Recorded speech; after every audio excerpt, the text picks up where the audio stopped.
V zvezi z ureditvijo tega področja v vzhodni Evropi je skupna značilnost držav te regije predvsem v tem, da ko je prišlo do prehoda v demokracijo in do prvih, drugih, tudi tretjih še volitev, je bilo področje financiranja povsem neurejeno.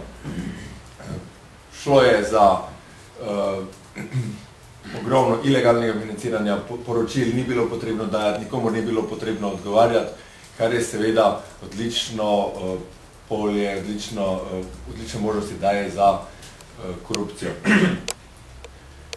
Drugi problem je bil, da so nekateri izmed tekmovalcev na tem političnem polju imeli precej boljšo startno pozicijo kot drugi, precej več resursov kot nekateri drugi in zaradi teh dveh razlogov, pa predvsem je to področje, to vprašanje financiranja stranke, financiranja volilnih kampanj potrebno bilo urediti.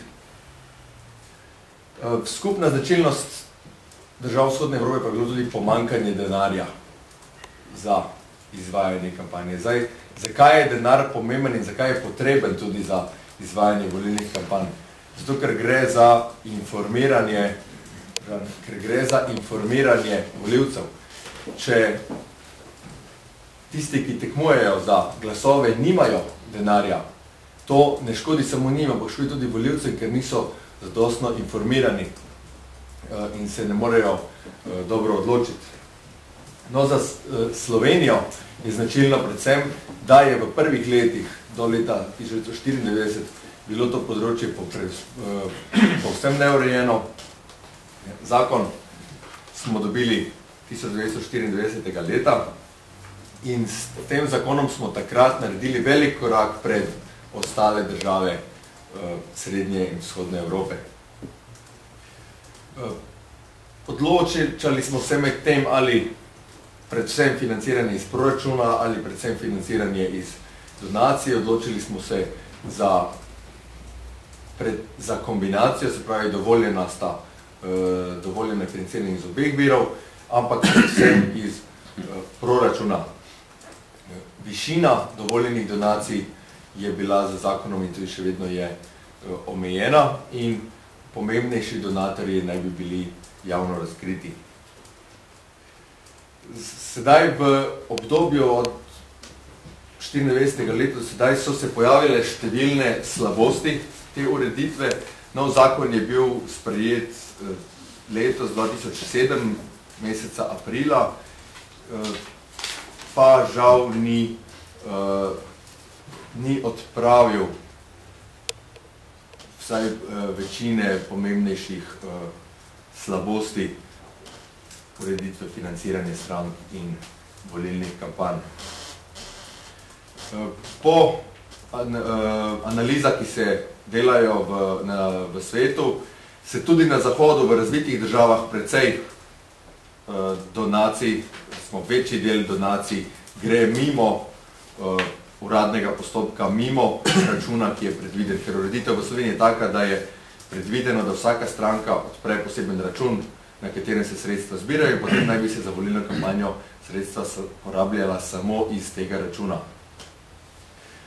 Lahko pa že na prvi pogled, naprimer, vidimo, če bi naprimer izbrali eno od slovenskih občin, pogledali, koliko je limit, koliko je dovoljena poraba sredstva, ki jo lahko porabi kandidat za župana, naprimer, in bi šli na ulico in prešteli jumbo plakate in pogledali, koliko je cena enega jumbo plakata, vidimo, da so porabljena sredstva ali pa vrednost, ker se gleda ne samo koliko je porabljeno, ampak koliko je vrednost teh oglasov, je precej višja od dovoljene porabe. Dovoljena poraba v Sloveniji je precej nizka, tudi po novem zakonu, po prejšnjem pa sploh, naprimer v mestu, kot je Ptuj, kandidat za župana, mislim, da je lahko samo par tisoč evrov imel limit, ki bi ga koliko lahko porabi za celotno volilno kampanjo. In seveda posledica tega je, da so kandidati precej pogosto presegali to. Slabost ureditve niso bila v Sloveniji in še vedno samo nizki limiti, koliko lahko kandidat porabi, ampak tudi, da ni sankcij in ni pravega nadzora nad tem, koliko porabijo stranke in stranke za svoje redno delovanje in za volilno kampanjo. Zdaj, mislim, po mojem mnenju, pa kakor sem ugotovil v zadnjih teh letih raziskovanja, je največji problem donacije, ki gredo mimo računa. Donator sam plača nek strošek volilne kampanje in seveda to se v poročilu ne vidi in Računsko sodišče, ki lahko pregleduje samo ta poročila, ne ugotovi, ugotovi samo, da se ujema seštevek zbranega denarja in seštevek porabljenega denarja in da se seštevek vseh računov ujema s tistim, kar je v poročilu. Nimamo pa inštitucije, ki bi preštela, koliko je bilo oglasov objavljenih v medijih in pogledala, ali je ta znesek enak recimo skupnemu znesku dovoljene porabe. Menim tudi, da so sankcije v Sloveniji precej nizke v primerjavi z tujino in da so prenizke. Naprimer, v ZDA donator, ki da kandidatu donacijo, ilegalno donacijo v višini $100,000, to je 70,000 evrov, je bil na zadnjih volitvah kaznovan z $8 milijoni. Pri nas bi kazen bila recimo na ravni ene ali pa dveh plač natakarja.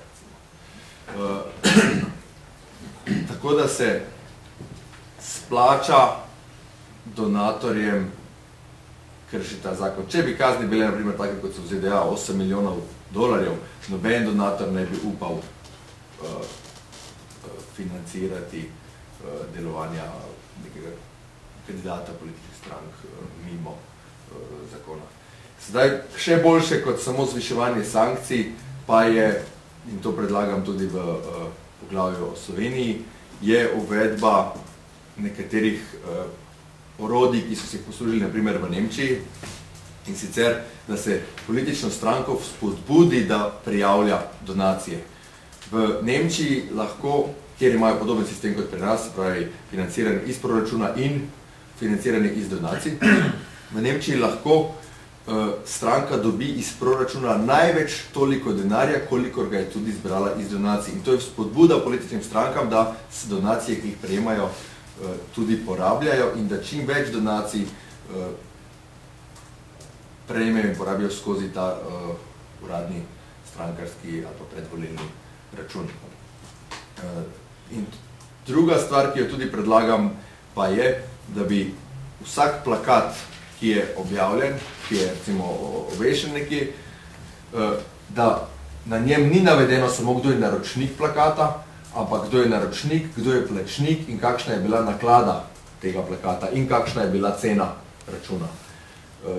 Zato s tem se prepreči, da naprimer stranka naroči 50 izvodov enega plakata pri tiskarju, neko podjetje pa naroči 50,000 izvodov tega enakega plakata in potem na vseh plakatih piše, da je naročnik politična stranka. Če bi gor pisalo, koliko je naklada tega plakata in kolikšna je bila vrednost računa, bi se lahko potem izvedla kontrola. Enostavno bi se preštelo, koliko je plakatov na ulici, več, recimo, kot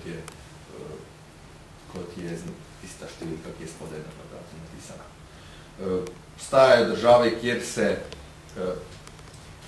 političnega funkcionarja, kjer izgubi službo oziroma izgubi sedež, če je do službe prišel na podlagi goljufije, se pravi na podlagi ilegalnega financiranja. V marsikaterem poklicu, tisti, ki poklic opravlja, izgubi službo, če je do službe prišel po ilegalni poti.